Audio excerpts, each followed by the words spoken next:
बिस्मिल्लाहिर्रहमानिर्रहीम अस्सलाम वालेकुम स्टूडेंट्स। अच्छा बच्चों, आज हम जो फिज़िक्स की 9th क्लास की न्यू बुक है उसके हम चैप्टर नंबर 1 के आज हम न्यूमेरिकल सॉल्व करने लगे हैं। तो चलें बच्चों स्टार्ट करते हैं। बाकी जो चैप्टर्स हैं चैप्टर नंबर 2 और 3 के प्रॉब्लम्स जो है वो मैं ऑलरेडी सॉल्व करके अपलोड कर चुका हूँ। तो चलें स्टार्ट करते हैं। फर्स्ट हमारे पास क्वेश्चन है जी कि right the following numbers in scientific notation. आपके पास ये कुछ नंबर्स लिखे हुए हैं, इनको आपने साइंटिफिक नोटेशन में जो है वो कन्वर्ट करना है। अब साइंटिफिक नोटेशन में कैसे कन्वर्ट करते हैं ये ऑलरेडी आपने टॉपिक्स पढ़ा होगा। तो चलिए हम स्टार्ट करते हैं। फर्स्ट ए जो प्रॉब्लम है हम इसको साइंटिफिक नोटेशन में कन्वर्ट करते हैं। लेकिन पहले मैं आपको इसमें एक चीज़ बता दूं कि देखें, जैसे हमारे पास लिखा हुआ है 1 2 3 4। अब इसका हमें कहीं भी पॉइंट नज़र नहीं आ रहा। जब किसी भी नंबर का पॉइंट नहीं लिखा होता या आपको ना वो आए, नज़र ना आए, तो इट्स मीन वो नहीं है। जब वो नहीं है तो फिर वो कहाँ पे होता है, ये हमेशा आपने याद रखना है कि वो बिल्कुल लास्ट पे होता है। ठीक है, यानी कि राइट साइड पे बिल्कुल लास्ट पे जो है वो पॉइंट या होता है। उस पॉइंट को आपने किधर लेके जाना होता है, बिल्कुल शुरू में। ठीक है, स्टार्ट में लेके जाना। लेकिन स्टार्ट में लेके जाने से आपने ये दो बातें माइंड में रखनी है कि स्टार्ट वाला जो नंबर है वो ज़ीरो ना हो, ज़ीरो के अलावा नंबर होना चाहिए। ठीक है, और दूसरी बात आपने ये याद रखनी है कि जब आप उस पॉइंट को उधर लेके जाएंगे तो फिर आपने मल्टीप्लाई 10 बी साथ करना है और कुछ पावर बी लिखनी है। अब वो पावर कितनी लिखनी है ये हम साथ साथ डिस्कस करते हैं। तो देखें, सपोज कर लें कि इसका जो पॉइंट है वो 4 के आगे है। ठीक है, तो इस पॉइंट को हम लेके जाएंगे 1 के आगे, यानी कि इस तरह हम इसको शिफ्ट करेंगे। तो जब इसको हम पॉइंट को इधर शिफ्ट कर देंगे तो ये बन जाएगा 1 पॉइंट। आगे पॉइंट के बाद आपने 3 to 4 डिजिट्स लिख देना है, जैसे हमने 2 3 4 लिख दिया। और मल्टीप्लाई 10 बी करना है और साथ ऊपर पावर बी लिखनी है। अब पावर क्या लिखें, देखें आप जो है वो एक जो पॉइंट ऑलरेडी था 4 के आगे, वहाँ से जब आप 1 तक गए तो कितने पॉइंट्स मूव करके गए आप, 1 2 3। तो आप 3 डिजिट्स जो है वो यानी कि राइट साइड से मूव करके गए हैं, तो आपने ऊपर पावर 3 लिख देनी है। ये साइड पे अब आ जाए, साइड पे मैंने लिखा हुआ है 3 बातें, मैंने पॉइंट्स बनाए हुए हैं कि अगर आप साइंटिफिक नोटेशन में लिखते हैं तो आप मल्टीप्लाई 10 करते हैं साथ।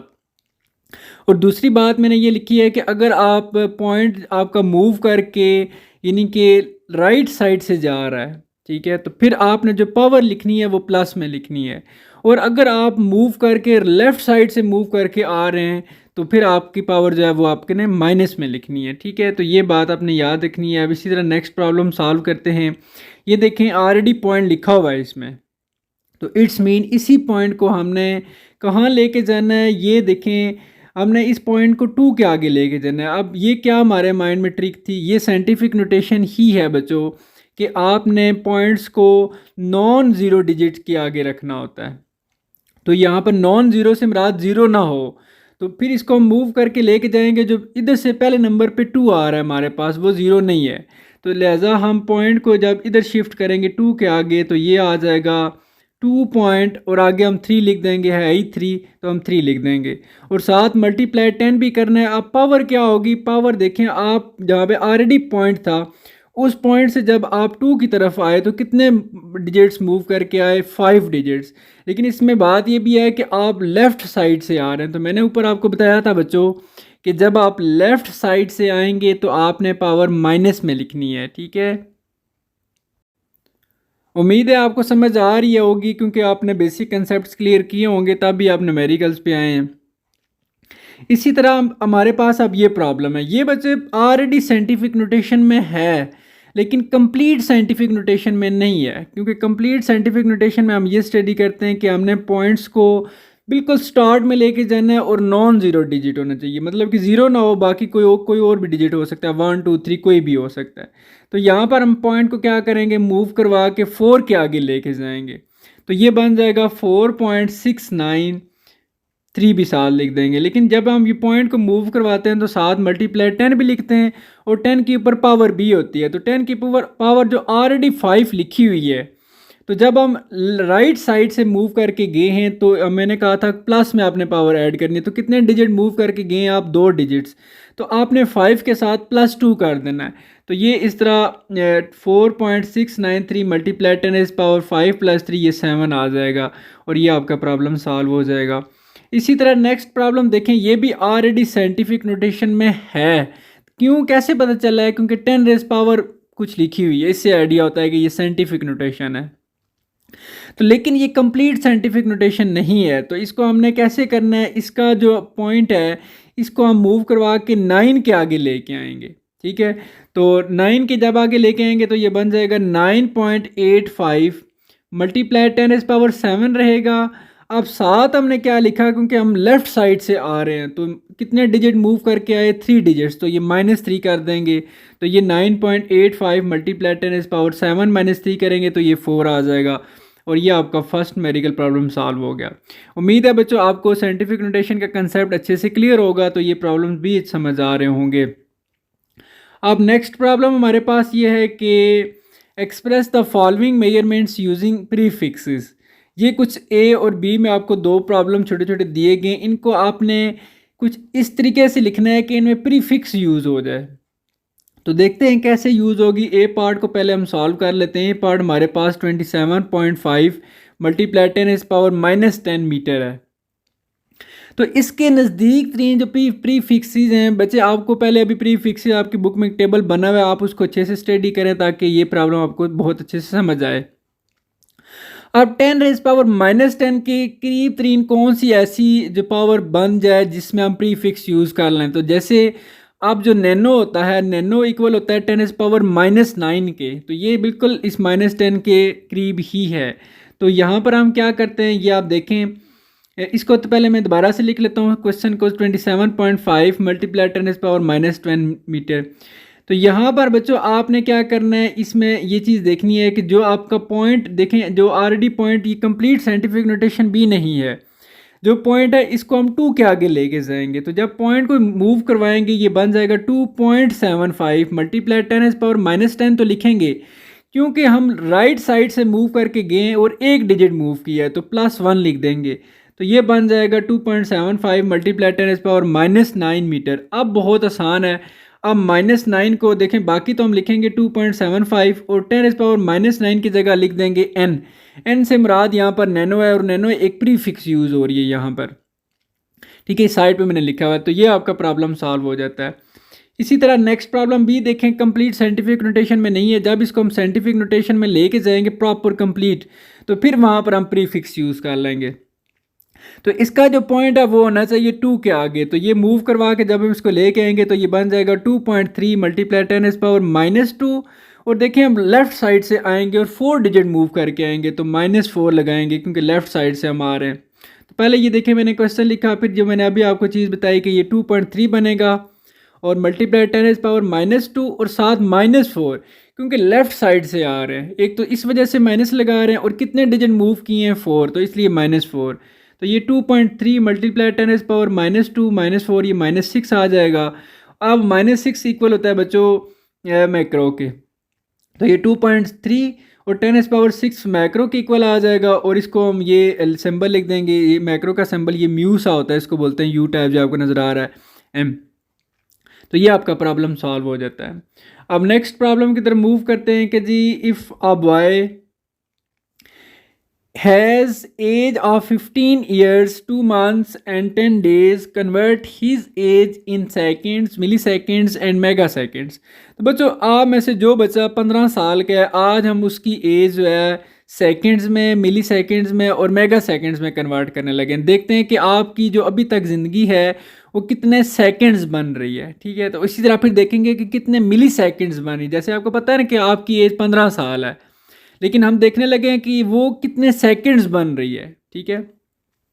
सो देखते हैं, आज हम ये कन्वर्ट करते हैं। लेकिन इसमें टारगेट ये होगा कि देखें सिर्फ 15 साल नहीं लिखा हुआ, बल्कि 15 ईयर्स 2 मंथ्स एंड 10 डेज लिखा हुआ है। 3 चीज़ें लिखी हुई हैं। तो सो हम टारगेट कैसे सॉल्व कैसे होगा प्रॉब्लम, वो इसमें ये होगा कि आपने 15 ईयर्स को अलग से कन्वर्ट करना है सेकंड्स में, फिर 2 मंथ्स को अलग से कन्वर्ट करना है सेकंड्स में, 10 डेज़ को अलग से कन्वर्ट करना है सेकंड्स में। ये तीनों कन्वर्ट करने के बाद जो आंसर आ जाएगा तीनों का सेकंड्स में, उन तीनों को प्लस करना है, ऐड करना है। ऐड करने के बाद जो आंसर आएगा वो आपका कंप्लीट एज, यानी कि 15 years 2 months and 10 days complete जो है वो सेकंड्स में कन्वर्ट हो जाएगी। फिर सेकंड वाले को हम आगे मिली सेकंड में और मेगा सेकंड में कन्वर्ट कर लेंगे। तो चलें आगे स्टार्ट करते हैं। तो देख लें हमारे पास टारगेट ये होगा बच्चों कि हमने 15 ईयर्स को सेकंड में कन्वर्ट करना है, 2 मंथ्स को भी सेकंड में और 10 डेज़ को भी सेकंड में, और फिर तीनों के आंसर को आपस में ऐड करना है। फिर कंप्लीट हमारा एज वाला जो प्रॉब्लम पार्ट है सेकंड्स वाला वो कंप्लीट हो जाएगा। फिर उससे आगे हम मूव करेंगे। तो देखें सबसे पहले हम 15 ईयर्स को सेकंड में कन्वर्ट करते हैं। एक आप अच्छे से समझ लें, बाकी भी आपको समझ आना शुरू हो जाएंगे। जैसे आपके पास ईयर है जी किसी बच्चे की 15 ईयर्स, इसको हम सेकंड में कन्वर्ट करने जा रहे हैं। तो इसका तरीका ये है कि 15 साल अगर उसकी एज है तो 15 साल में कितने, एक साल में कितने, एक आपने यहाँ से साल की बात करनी है। अब एक साल में कितने मंथ्स होते हैं? 12 मंथ्स हैं, ठीक है, 12 महीने। अब एक महीने में कितने दिन हैं? तो वो 30 डेज़ हैं। तो इस तरह आपने देखें एक का हिसाब रखना है। 15 ईयर्स लिखा, अब एक ईयर में कितने मंथ्स हैं? 12 मंथ। फिर एक मंथ में कितने डेज़ हैं? 30 डेज़। अब एक दिन में कितने घंटे हैं? 24 आवर्स। अब एक घंटे में कितने मिनट्स हैं? तो 60 मिनट्स। और एक मिनट में कितने सेकंड हैं? 60 सेकंड। तो इस तरह सबको मल्टीप्लाई करें तो ये सेकंड्स में कन्वर्ट हो जाती है। मैं दोबारा से अब आपको समझाने लगा। देखिए आपने एक तरतीब से चलना है। ईयर से मंथ्स पे आना है, फिर मंथ से डेज़ पे आना है, डेज से हावर्स पे आना है, हावर्स से मिनट्स पे आना है, और मिनट से सेकंड पे आना है। तो थोड़ा सा एक दफ़ा फिर रिपीट कर देता हूँ ताकि नेक्स्ट फिर आपको अच्छे से समझ आए। तो देखें जब आपके पास 15 साल थी, 15 साल आप कहते हैं कि जी एक साल में 12 महीने, तो आपने 15 को 12 से मल्टीप्लाई कर दिया। फिर आप कहते हैं जी एक मंथ में 30 दिन होते हैं, तो फिर ये 15 मल्टीप्लाई 12 मल्टीप्लाई 30 कर देंगे आप। फिर जब आप कहते हैं कि जी एक दिन में 24 घंटे होते हैं, तो फिर 15 मल्टीप्लाई 12 मल्टीप्लाई 30 मल्टीप्लाई 24, शुरू वाले इसी तरह रखेंगे, लास्ट पे फिर मल्टीप्लाई कर देंगे। इसी तरह एक घंटे में कितने मिनट्स हैं? 60, तो लास्ट पे देखें आपने 60 को मल्टीप्लाई कर दिया। फिर एक मिनट में कितने सेकंड हैं? फिर 60 हैं, तो वो लास्ट पे आपने फिर 60 को मल्टीप्लाई कर दिया और सबको आपस में मल्टीप्लाई किया, तो आपका ये आंसर आ गया। तो ये उस बच्चे की एज जिसकी 15 साल थी वो कन्वर्ट हो गई है सेकंड्स में। इतनी सेकंड्स उसकी लाइफ बन रही है। अब 2 मंथ्स को कन्वर्ट करते हैं सेकंड्स में, तो ये बहुत ईजी है। अब 2 मंथ्स हैं, तो आपने जो लास्ट वाला लिखा हुआ है मंथ्स, अब वहाँ से एक मंथ की आपने बात करनी। एक मंथ में कितने दिन होते हैं? 30 डेज़, तो आपने साथ लिख दिया जी 2 मल्टीप्लाई 30 डेज़। अब जो लास्ट में लिखा हुआ डेज़, एक दिन में कितने घंटे हैं? एक दिन में आप खुद सोचें एक दिन में कितने घंटे हैं? 24 घंटे हैं, तो 2 मल्टीप्लाई 30 मल्टीप्लाई 24 हावर्स। अब लास्ट पे जो लिखा हुआ हावर्स, एक घंटे में कितने मिनट्स हैं? 60, तो 2 मल्टीप्लाई 30 मल्टीप्लाई 24 मल्टीप्लाई 60। अब एक मिनट में कितने सेकंड है? 60 हैं, तो लास्ट पे अगेन 60 से मल्टीप्लाई करना है। आप सबको मल्टीप्लाई करें तो ये आपके पास 2 मंथ्स हैं, ये इक्वल आ जाते हैं इतने सेकंड्स के। अब इसी तरह नेक्स्ट थर्ड टारगेट था हमारे पास कि हमने 10 डेज़ को कन्वर्ट करना है सेकंड्स में। तो 10 डेज़, तो ये लिख दिया 10 डेज़। अब लास्ट पे लिखा हुआ है डेज़, और अब यहाँ से एक दिन की आप बात करें। एक दिन में कितने घंटे होते हैं? आपने तरतीब मैंने आपको बताया भी है कि डेज़ के बाद क्या आता है। डेज़ के बाद आपके पास हावर्स आ जाते हैं, ठीक है, तो 24 हावर्स होते हैं। 10 मल्टीप्लाई 24 हावर्स। अब हावर्स के बाद सेकंड मिनट होते हैं, तो एक घंटे में कितने मिनट्स हैं? 60 हैं, तो आपने इसको 60 से मल्टीप्लाई कर दिया। अब मिनट्स के बाद सेकंड है, तो सेकंड, एक मिनट में कितने सेकंड है? 60 सेकंड है, तो सबको मल्टीप्लाई करेंगे तो ये आपका पास आंसर आ जाएगा। अब तीनों का आंसर हमारे पास आ चुका है, ठीक है बच्चों। मैं आपको रिपीट कर रहा हूँ कि आप कैसे स्टेप बाय स्टेप डाउन नीचे आते हैं। आपने ईयर से मंथ्स पे, फिर इस तरह डेज पे, फिर इस तरह हावर्स पे, मिनट, सेकंड, एक तरतीब है, आप फर्स्ट क्वेश्चन से देख सकते हैं।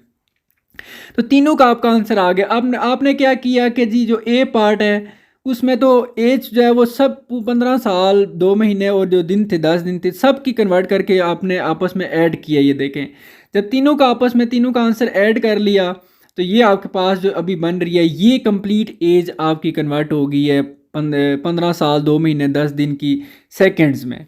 लेकिन इसको हम साइंटिफिक नोटेशन में लिख लेते हैं। अभी सीखा भी था हमने साइंटिफिक नोटेशन, इसका पॉइंट कहीं भी नहीं है, लास्ट पे होगा। तो इस पॉइंट को मूव करवा के 4 के आगे लेके जाएंगे तो ये बन जाएगा 4.7260। आगे कोई भी आप 3 4 5 डिजिट जितने लिखना चाहते हैं लिख लें, मैक्सिमम 3 से 4 लाजमी लिख लें। तो ये बन जाएगा 4.72608 मल्टीप्लाई 10 इज पावर। अब कितने डिजिट्स मूव करके गए? 8 डिजिट, तो 8 लिख दिया है। चूंकि हम राइट साइड से मूव कर गएंगे इसलिए +8 ही होगा।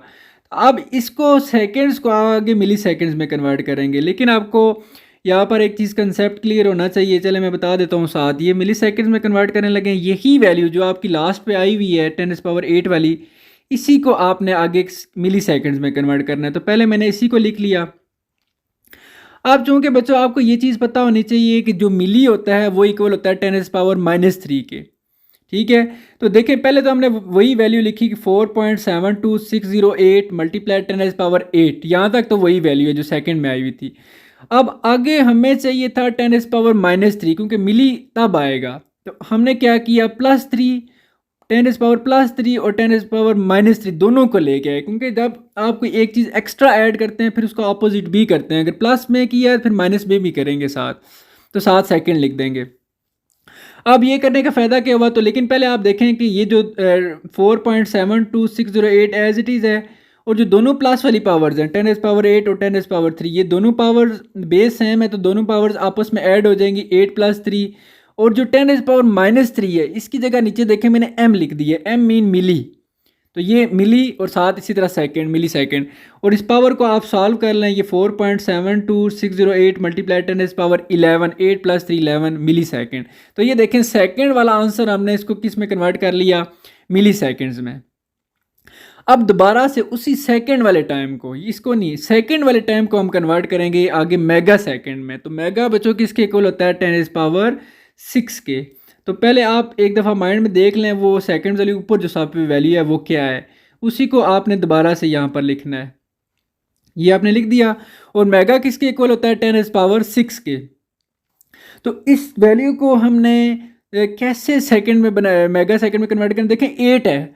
अब हमें यहाँ पर प्लस ये ऐड करने की कोई एक्स्ट्रा चीज़ ज़रूरत नहीं है, क्योंकि 8 से ही हम कुछ ना कुछ कर लेंगे। कैसे देखें, क्या मैं 8 को ऐसे लिख सकता हूँ 4.72608 एज इट इज़ लिखा, क्या 10⁸ को मैं यूँ लिख सकता हूँ 10⁻2 और 10⁻6 अलग अलग करके, क्योंकि बेसिस सेम है, वापस दोनों को ऐड करें 6 + 2 ये वापस से 8 आ जाएगा। ये करने का मकसद क्या है, क्योंकि मुझे पता था कि मैं 6 लिखूं ताकि उसकी जगह फिर मैं मेगा लिख दूंगा और मेरा टाइम जो है वो सेकंड से मेगा सेकंड में कन्वर्ट हो जाएगा। अब देखें मैं क्या करता हूँ 4.72608 एज इट इज़ मल्टीप्लाई 10⁻2 भी एज इट इज़, 10⁻6 की जगह मैंने m लिख दिया, m मीन यहाँ पे मेगा और 7 सेकंड आ गया। तो ये बच्चों आपका प्रॉब्लम वैसे सॉल्व हो जाता है, लेकिन अगर बुक का आंसर मैच करें तो इसके लिए फिर मैंने क्या किया, ये जो 10⁻2 है ना इसको हमने ख़त्म करने के लिए एक ट्राई करनी है। ट्राई क्या करेंगे, देखें जो पॉइंट है ना 4 पॉइंट, इसको हम लेके आएंगे 2 डिजिट और आगे लेके आ जाएंगे, तो ये बन जाएगा 4.72 एंड 2 के आगे हम पॉइंट्स को लेके आएंगे।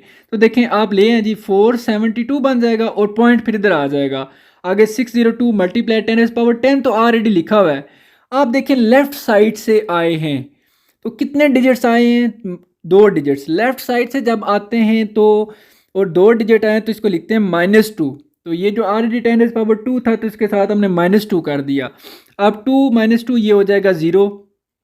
ये देखें 472 6.608 मल्टीप्लाई 10⁻0, किसी भी चीज़ की पावर अगर 0 हो तो वो 1 के इक्वल होती है, तो लिहाजा ये बीच में से 1 हम लिखने की ज़रूरत नहीं है, तो डायरेक्ट 472.608 मेगा सेकंड, ये आपका जो बुक का वाला आंसर है ये मैच कर जाता है। ठीक है, तो ये आपका कंप्लीट हो जाता है। अब नेक्स्ट प्रॉब्लम है जी, how many kilometres are there in 25 micrometre. ठीक है बच्चों, तो देखें क्वेश्चन है जी कि ये 25 मैक्रो को ये म्यूज से लिखते हैं, ये यू टाइप जो आपको नज़र आ रहा है, और मीटर यानी कि एम, जो लिखा हुआ था स्टेटमेंट में लिखा हुआ था 25 मैक्रोमीटर, वो वर्ड्स में लिखा हुआ था, मैंने ना इसको सिंबल्स के साथ लिख लिया 25 मैक्रो और मीटर। ठीक हो गया, इसको कन्वर्ट करना है किलोमीटर्स में। ठीक है, देखें ये आप किलोमीटर्स में कैसे इक्वल होगा, आपको ये चीज़ पता होना चाहिए कि जो किलो होता है वो 10⁻³ के इक्वल होता है। ठीक है, ये बात आप माइंड में रखें, फिर आगे हम चलते हैं। अब बाकी उसको माइंड में निकाल दें। अब देखें स्टेटमेंट के बाद हैं 25 का मैंने एज इट इज लिख दिया, और मैक्रो किसके इक्वल होता है 10⁻6। बच्चों ये आपको प्रीफिक्सेस याद होनी चाहिए, मैक्रो इक्वल होता है 10⁻6, मीटर को मैंने साथ एज इट इज लिख दिया। अब मुझे पता है जो किलो है वो किलो इक्वल होता है 10⁻³ के, तो ये जो जब पावर माइनस में होना तो फिर हम कोशिश करते हैं जो चीज़ लानी है आपने उसका वो प्रीफिक्स मल्टीप्लाई और साथ कर लें। तो अब हमें पता है किलो जो है वो 10⁻³ के इक्वल होता है, तो हमने क्या किया 25 मल्टीप्लाई 10⁻6 एज इट इज़ लिखा, इसके साथ हमने -3 और 10⁻+3 कर दिया साथ। ये क्यों किया आप देखें, इसी वजह से ताकि हमारे पास इधर किलो आ जाए और मीटर इसी तरह लिखा रहेगा। अब 25 मल्टीप्लाई ये जो 10 दोनों माइनस वाली पावर्स है ना, 10⁻⁻6 और 10⁻⁻3 ये दोनों बेसिस सेम है, पावर्स ऐड हो जाएंगी तो -6 और -3 हो जाएगा और 10⁻³ और 7 मीटर। ये आ जाएगा 25 मल्टीप्लाई 10⁻⁻6 और -3 ये -9 और 10⁻³ की जगह हम लिख देंगे किलो और 7 मीटर। ठीक है, तो ये आपके पास यानी कि 10⁻³ जस्ट किलो के इक्वल होता है, आप किलोमीटर ना लिखें, वो ऊपर मैंने लिख दिया था बाय मिस्टेक। तो ये आपका जो है ना आ जाता है जी 25 मल्टीप्लाई 10⁻⁻9 किलोमीटर। वैसे ये कन्वर्ट हो गया है किलोमीटर्स में, लेकिन अगर बुक का आंसर अब मैच करना है तो इसको हमें क्या करते हैं कि जो 25 है इसका पॉइंट कहाँ पे है, कहीं भी नज़र नहीं आ रहा, तो इट्स मीन कि बिल्कुल लास्ट पे होगा, 5 के आगे है। इस पॉइंट को जब हम मूव करवाएंगे 2 के आगे तो ये बन जाएगा 2.5 मल्टीप्लाई 10⁻⁻9 एज इट इज़ लिखेंगे, लेकिन देखें हम एक डिजिट मूव करके गए हैं तो इस मीन 1 लिखेंगे, लेकिन राइट साइड से गए हैं तो ये +1 लिख देंगे, तो ये बन जाएगा 2.5 मल्टीप्लाई 10⁻⁻8 किलोमीटर। तो ये आपका प्रॉब्लम सॉल्व हो जाता है और ये बुक का आंसर भी मैच हो जाता है। अब अगर नेक्स्ट प्रॉब्लम की बात की जाए तो प्रॉब्लम नंबर 5 ये प्रॉब्लम है जी, ठीक है। What is pitch and least count of, ये बहुत आसान है, यस फार्मूला आपको पता होना चाहिए। लीस्ट काउंट निकालने का वर्नियर कैलिपर्स का और लीस्ट काउंट निकालने का स्क्रू गेज का, तो बहुत आसान है, आप थोड़ा सा इसको समझें आपको जल्दी समझ आ जाएगी। तो क्वेश्चन में दो चीज़ें वो पूछ रहा है, what is pitch and least count, दो चीज़ें। अच्छा, what is pitch and least count of, जो पार्ट ए है ये वर्नियर कैलिपर्स के बारे में है और जो पार्ट बी है ये स्क्रू गेज के बारे में। इट्स मीन जो पार्ट ए है ये तब कंप्लीट होगा जब हम इसकी पिच भी बताएंगे और लीस्ट काउंट भी बताएंगे, फिर इसी तरह पार्ट बी के लिए भी हम पिच बताएंगे और लीस्ट काउंट भी बताएंगे। ठीक है, तो चलें पहले पार्ट ए को हम सॉल्व कर लेते हैं, वर्नियर कैलिपर्स। तो वर्नियर कैलिपर्स की हमने दो चीज़ें फाइंड आउट करनी है, एक पिच और एक लीस्ट काउंट। तो पहले तो बच्चों मैं आपको ये बता दूं कि जो वर्नियर कैलिपर्स होता है इसकी पिच नहीं होती, तो हमने लिख दिया कि vernier callipers has no pitch. अब दूसरी बात इसका लीस्ट काउंट, तो लीस्ट काउंट का फार्मूला पहले देख लें बच्चों, ये फार्मूला होता है least count is equal to smallest division on main scale divided by total division on vernier scale. तो ये दोनों चीज़ें दी हुई हैं स्टेटमेंट में, स्मॉलेस्ट डिवीजन भी दी हुई है और टोटल डिवीजन भी दी हुई है। आप देखें दोबारा पार्ट ए में लिखा हुआ है vernier calliper if the smallest division on main scale is 1 mm, smallest division कितनी है 1 mm and total division on vernier scale is are 20।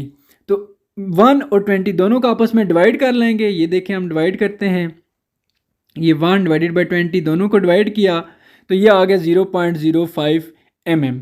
चूँकि आंसर जो है वो आपका बुक में सेंटीमीटर में लिखा हुआ है, तो सो इस 0.5 mm को हम कन्वर्ट कर लेंगे सेंटीमीटर में। तो बच्चों मिलीमीटर से सेंटीमीटर में जाने के लिए आप इसी 0.05 को 10 से डिवाइड कर देंगे। जब आप 10 से डिवाइड करेंगे तो ये आपका 0.005 सेंटीमीटर आपका आंसर आ जाएगा। ठीक हो गया बच्चों। अब हम नेक्स्ट प्रॉब्लम की तरफ मूव करते हैं, पार्ट बी जो है इसका स्क्रू गेज वाला। तो स्क्रू गेज की पिच बतानी है और लीस्ट काउंट बताना है। तो पहले पिच की बात कर लेते हैं। पिच जो इसकी होती है बच्चों देख लें, pitch of the screw gauge is the distance moved by the spindle per revolution which is given as 0.5। जब वो एक चक्कर कंप्लीट करता है तो उसकी जो आती है वही उसकी जो है ना पिच होती है, जैसे 0.5 ये ऑलरेडी गिवन है, जो आपकी स्टेटमेंट में गिवन भी थी।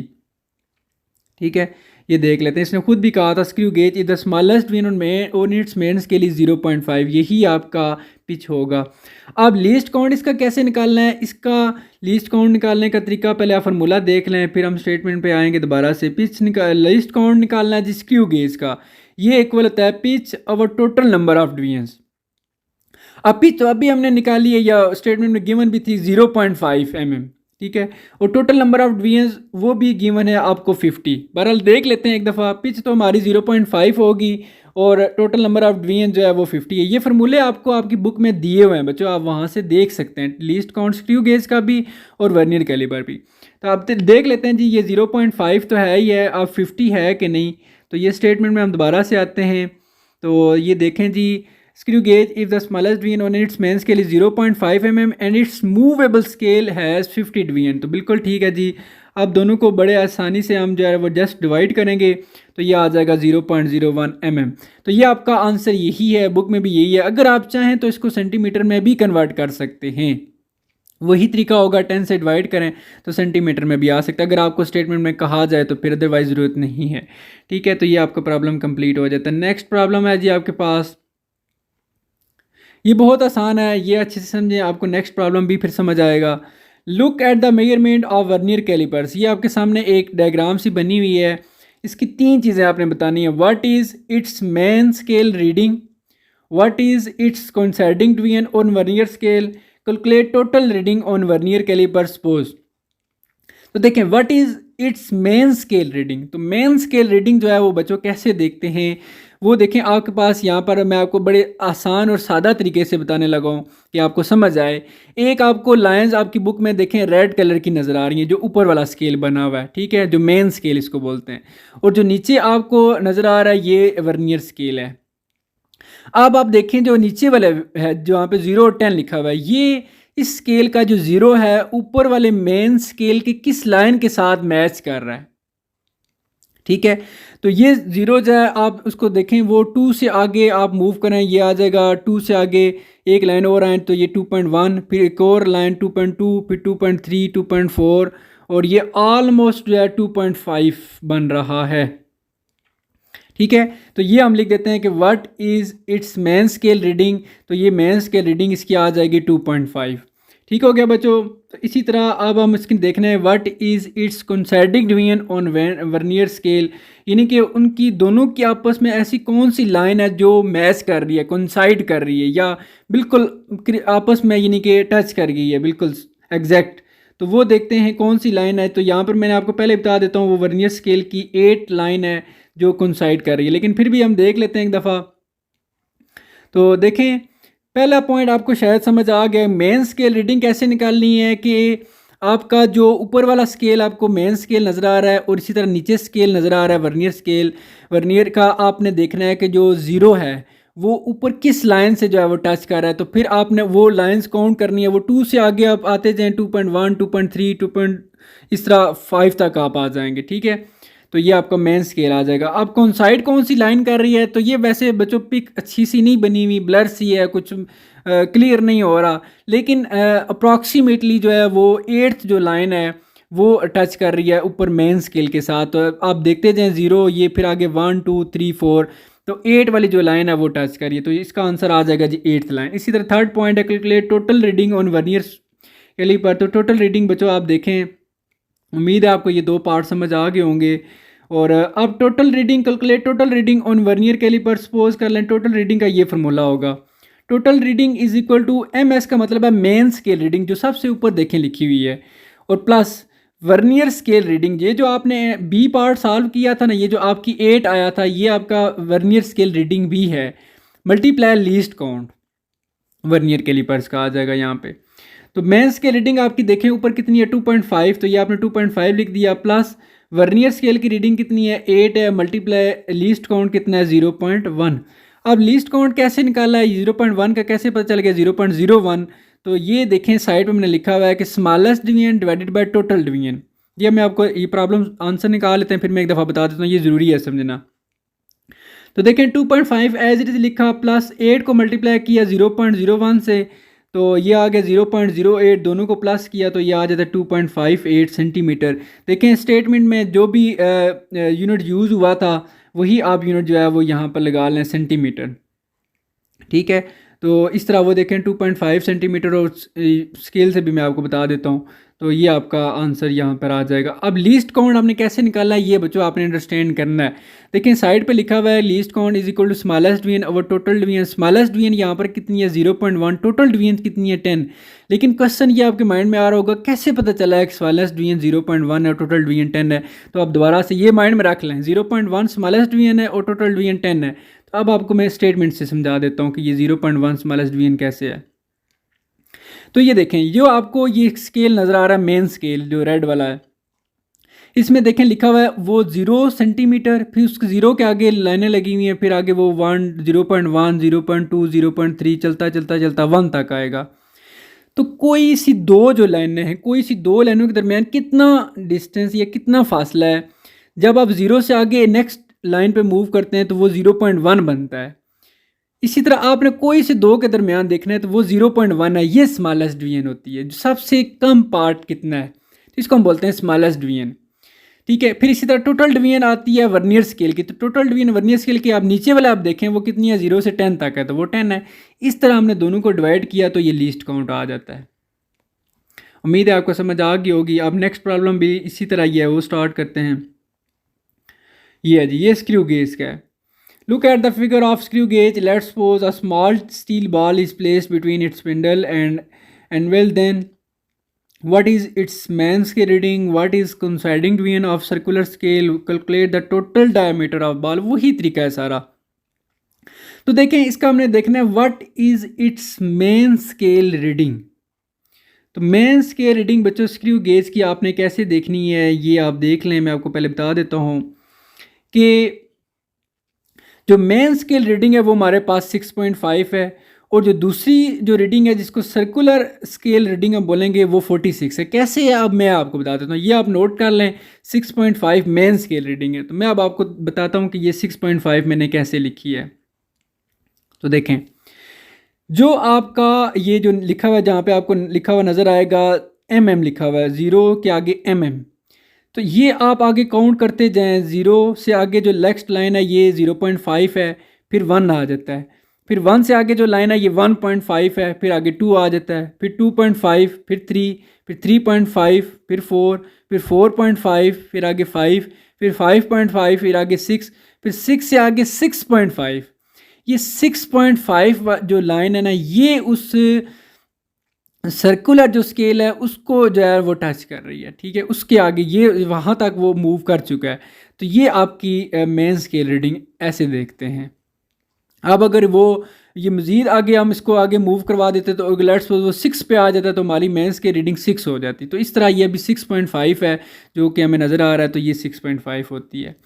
इसी तरह अब आपने सेकंड पॉइंट देखना है, what is coinciding division of circular scale. Circular scale की कौन सी लाइन है जो कोइंसाइड कर रही है, मतलब कि टच कर रही है। वो मैंने आपको पहले बता दिया था, वो 46 है। तो कैसे देखना है ये देखें। अब आपका जो सर्कुलर स्केल है, ठीक है, इस सर्कुलर स्केल पे देखें नीचे सबसे नीचे लिखा हुआ है 40 से ऊपर जो लाइन है 41, फिर उससे ऊपर 42, 43, 44, फिर आगे 45 लिखा भी हुआ है। 46 जो लाइन है वो देखें बिल्कुल उसके साथ टच कर रही है। तो ये इस तरह आपको कोइंसाइड कर रही है। तो ये हम कहते हैं जी ये हमारी सर्कुलर स्केल की रीडिंग है, वो 46 है। दोनों की रीडिंग आ गई। आप total diameter calculate the total diameter of the ball, इसका मतलब है टोटल रीडिंग ही निकालनी है आपने। तो देखें ये दोनों हमने कैलकुलेट कर ली, तो total diameter mean total reading ही निकालनी है। तो ये वही तरीका है मेन स्केल रीडिंग जो आपने पहले निकाली है, फिर प्लस सर्कुलर स्केल रीडिंग दूसरी वाली और multiply least count. Main scale reading आपकी 6.5 है और सर्कुलर स्केल रीडिंग आपकी 46 है और लीस्ट काउंट आपका 0.01। मैं अगेन आपको यहाँ पर भी बताऊँगा कि यहाँ पर लीस्ट काउंट हमने कैसे निकाला है। पहले आप प्रॉब्लम को समझ लें, हम आंसर निकाल लेते हैं, फिर आपको मैं बता देता हूँ। 6.5 को आपने एज इट इज लिखा, प्लस 46 को मल्टीप्लाई किया आपने 0.01 से, तो ये आ गया 0.46। अब दोनों को प्लस किया तो ये 6.96 mm। तो ये देखें mm यूज़ हुआ था यूनिट्स, तो हमने यहाँ पर mm स्केल में आप क्वेश्चन में देख सकते हैं, स्टेटमेंट में वहाँ पे mm लिखा हुआ था, तो इसलिए इसमें हमने mm लिख दिया, और ऊपर वाले में सेंटीमीटर था सेंटीमीटर लिख दिया। अब ये लीस्ट काउंट 0.01 कैसे आया आप देखें। ये लीस्ट काउंट का फार्मूला ये होता है कि smallest reading on main scale divided by number of divisions on circular scale. तो स्मॉलेस्ट रीडिंग बच्चों कितनी है, 0.5 है mm थी, और टोटल नंबर ऑफ डिवीजन्स कितनी है, 50 है। अब आप सोच रहे होंगे ये 0.5 और 50 कैसे पता चल गया, तो बच्चों और ये आंसर आ जाता है 0.01 mm। तो चलें अब हम आते हैं कि ये 0.5 और 50 कैसे पता चला। तो स्मॉलेस्ट डिवीजन 0.5 है और टोटल 50 है, तो चलें देखते हैं। तो 0.5 कैसे हमारे पास स्मॉलेस्ट डिवीजन बन रही है। तो अब दोबारा से वहीं पे आ जाएं जहाँ पे मैंने आपको कहा था कि लिखा हुआ है 0 mm। 0 mm से आगे आप नेक्स्ट लाइन पे जाएं तो वो कितना आता है 0.5, फिर उससे आगे कितना आ जाता है 1। तो आपने दो लाइनों के दरमियान अब जब फर्स्ट टाइम 0 से नेक्स्ट लाइन पे गए तो वो 0.5 था, तो ये स्मॉलेस्ट डिवीजन बन जाती है। ठीक है, अब अगर लेट्स सपोज किसी और आगे लाइन में देख लें, किसी भी दो लाइन के दरमियान, तो वो 0.5 का ही डिफरेंस बनता है, तो इसको कहते हैं स्मॉलेस्ट डिवीजन।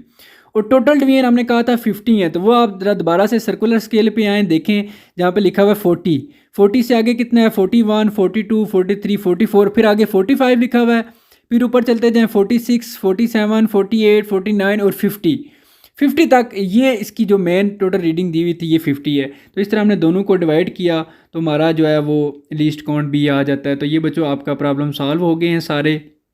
उम्मीद है आपको समझ आई होगी। इंशाल्लाह आपको नेक्स्ट अब बाकी चीज़ें भी बताएंगे। बच्चों पढ़ाते हुए किसी किस्म की कहीं मिस्टेक हुई हो तो मैं माज़रत चाहता हूँ, और आपको समझ ना आई हो कहीं पे भी आपने कमेंट्स में बताना है। मैं इंशाल्लाह आपका जो भी प्रॉब्लम हुआ या जो चीज़ आपको समझ ना आई हुई मैं इंशाल्लाह आपको समझाऊंगा, और इंशाल्लाह उम्मीद है कि आपको फिर समझ भी आ जाएगी। बच्चों अपना बहुत सारा ख्याल रखिएगा। अल्लाह हाफिज़।